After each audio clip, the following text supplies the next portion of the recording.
Hi, my name is Lucy, and I am here with a special episode of Teen Pride Book Talks. This week is Banned Books Week, and as book bans and challenges seem to be increasing and intensifying in this country, I think that it is important to talk about and recognize books that have been banned and challenged.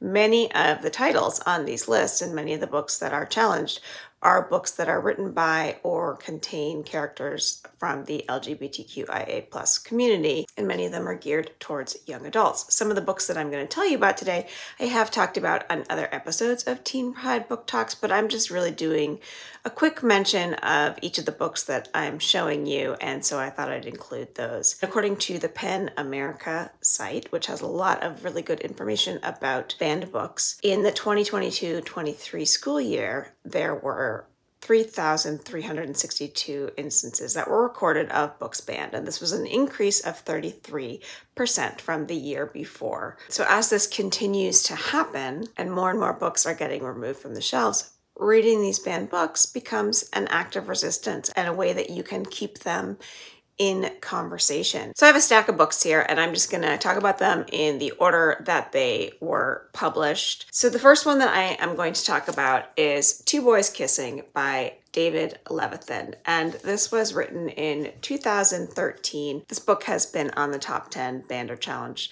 books list since it was published. And it's interesting because one of the main reasons that it is challenged is because of the cover, where there are two boys kissing, and the title, Two Boys Kissing. And so people are banning this book before they even open it up and get to the content. This book is an important book, and it was written 10 years ago, so in some ways it may seem outdated, but the information is still very important. It's a book about the inherited memory of LGBTQ plus people, and it's really an important contribution to this canon because it bridges a generation. It bridges a generation of gay men and teens who were living at the time this book was written, and gay men who lived through or didn't live through and died in the AIDS crisis in the 1980s. And the way that David Levithan does that in this book is the book is narrated by this Greek chorus of gay men who were lost to AIDS. So technically they're these ghosts of gay men, and they're looking at a bunch of high schoolers who are all in proximity to this event of these two boys kissing. The boys are kissing as an act of resistance. They are also trying to set a world record for the longest kiss. And David Levithan wrote this book based on a real life thing that did happen. This kiss really did happen. So the two boys who are kissing are Craig and Harry. They're hoping to set this world record for the longest kiss. They used to be a couple, they are no longer a couple, so that's sort of a point of contention between them.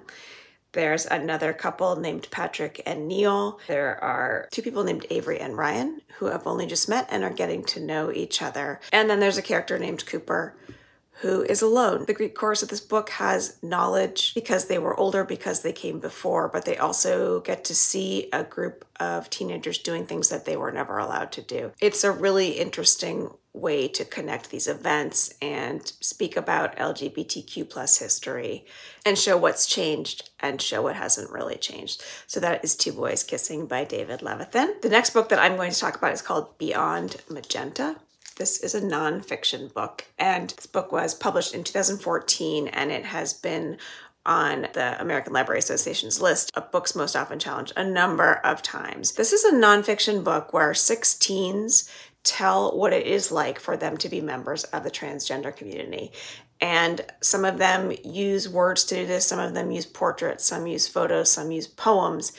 They are all unflinchingly honest about what that journey is like. For each of them, that journey is very different. They all spoke to Kuklin while she was writing this book, and she said that they did this for 3 primary reasons.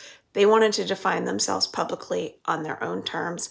They wanted to educate others, and they wanted to let other young people in similar situations know that they are not alone. And that's a really important point. When these books are taken off shelves, there's a connection being lost. So some of the people in this book are Jesse, a trans man. He wants to write about the joy of his transition. This is something he loves to share with people, and he has photographs of himself all throughout that transition.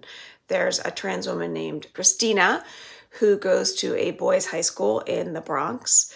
The person on the cover is named Cameron. They are more gender fluid, and they talk about how gender fluidity is much more complex than a lot of people in society would assume. There's someone in the book named Nat who describes themselves as intersex, both male and female, and neither male nor female.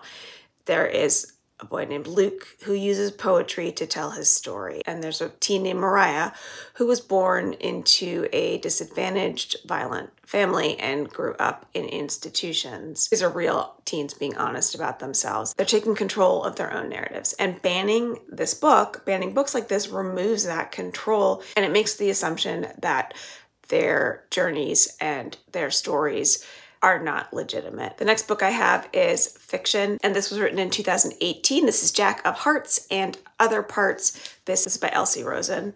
In this book, there is a character named Jack. He is a high school student who writes a sex advice column. Jack is gay. He's very openly gay. He's actually known in his school as someone who likes to hook up a lot. The questions that Jack gets asked in his column all feature around sex and relationships, but there's a wide variety of sexual topics. The author said that he consulted with sex educators on all of these, and he said that all but 2 of the questions, which he made up for narrative purposes, were sourced from real teens around the country. So that means that these are questions that real teens wanted the answer to. The columns that Jack writes in this book are what people who banned this book were most upset about.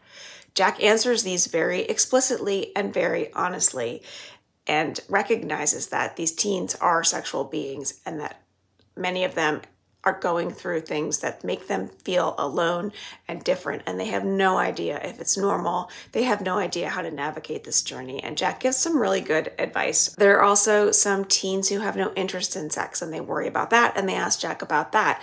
Some things that are really reiterated very well in this book are the idea of consent, the idea that nothing is wrong with you and your desire, or you're not having desire, and that everybody is wired differently. So this book features messy and complicated relationships, and it features realistic teens in realistic situations. Felix Ever After by Kaysen Callender was published in 2020, and I have done a Teen Pride book talk on this book, so I will just quickly tell you about it. This book features Felix. He is 17 years old. He's Black, he's queer, and he's trans. And he has had a very tough start to the beginning of his school year. He's feeling neglected by his best friend. He's being targeted by an extremely transphobic bully. And right at the beginning of the book, this bully has dead-named him and outed him by hanging up old photos from his childhood in a very public place, the school lobby, so that everybody gets to see it. The book then follows Felix's thoughts about getting revenge, how he's going to get back on his bully. In doing this and in seeking revenge, Felix starts to question whether or not he actually feels comfortable identifying as a boy. So throughout the book, he makes new discoveries about himself, and he finds new descriptors that he feels suit him. He ends up calling himself a demi-boy. This isn't a term he really was familiar with, and it's a game changer for him. It's a really great book, and something that it points out is the evolution of language and the idea that the more things that people have to identify as, the more likely they are to be able to feel like themselves. If you keep expanding the lexicon around these LGBTQ+ definitions, then you are just expanding the possibilities of someone having this successful self-discovery.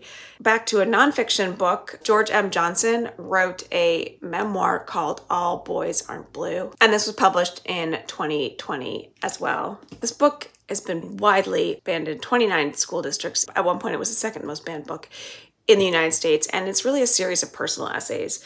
It's sort of a memoir manifesto where George M. Johnson talks about growing up Black and queer in America, and he explores the intersectionality there.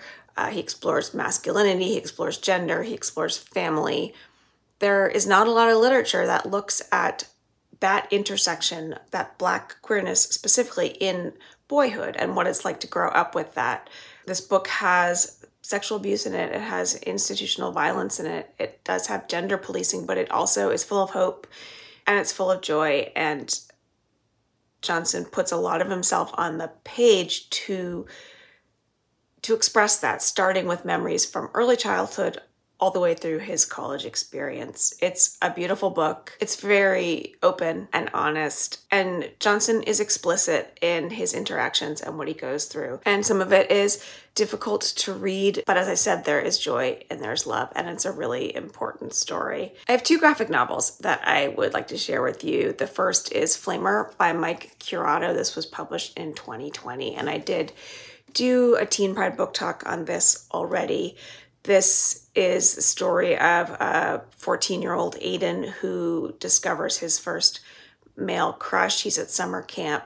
He also faces severe bullying, and he faces alienation because he's gay.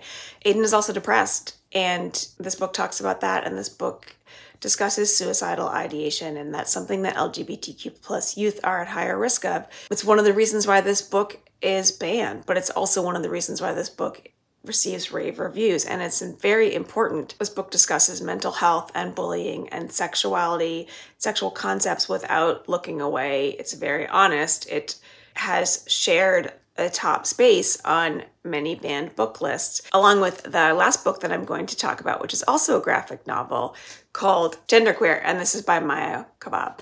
And this is not technically a young adult book, but it did win an Alex Award, which is an award given to adult books that have wide crossover appeal for teens. And it is the top banned book. The author uses Spivak pronouns. E decided to come out as non-binary and start using these pronouns, and he felt that the experience was so difficult, there were no words for it. And so because of that, he created this graphic novel. I watched an interview with him when he said having a book like this, especially one that explored non-binary identity, would have removed 10 years of confusion and uncertainty out of our life. And so that just speaks to the importance of the content of all of these books. All of these books which have been banned and challenged and removed from library and school shelves across the country. So I just wanted to recognize some of these wonderful books in this special episode of Teen Pride Book Talks on Banned Book Week, and to remind you to read them and other banned books. Thank you for joining me.